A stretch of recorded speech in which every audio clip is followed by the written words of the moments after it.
necessarily be a connected thing. The title poem of this book, God Particles.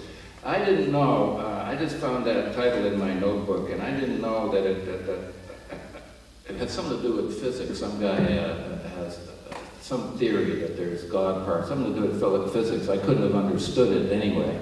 But I'd written it down in my notebook and used it as a title, but I'm not thinking of that. If you know what that physics thing is, I'm not talking about that. You'll see what God particles are in the poem, right in the first two words. God explodes. Supernovas, and down upon the whole planet, a tender rain of him falls on every cow, ladle, leaf, human, axe handle, swing set. We rush from our houses, farmers standing saved in the rain after years of drought.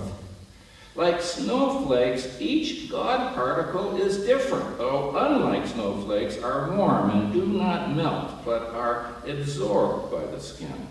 Every human, every creature, rock, tomato on earth is absorbing God. Wait a minute.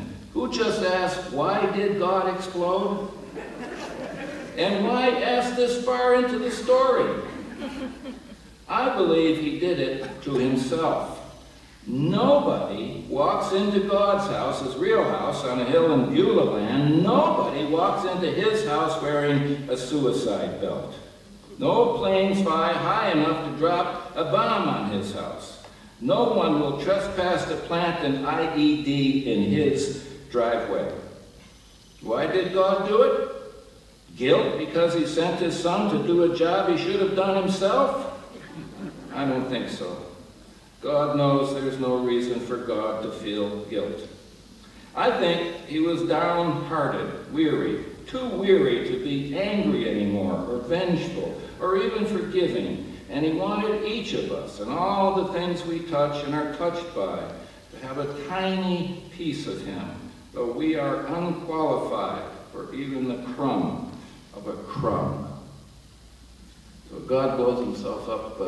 That got me in trouble with some people.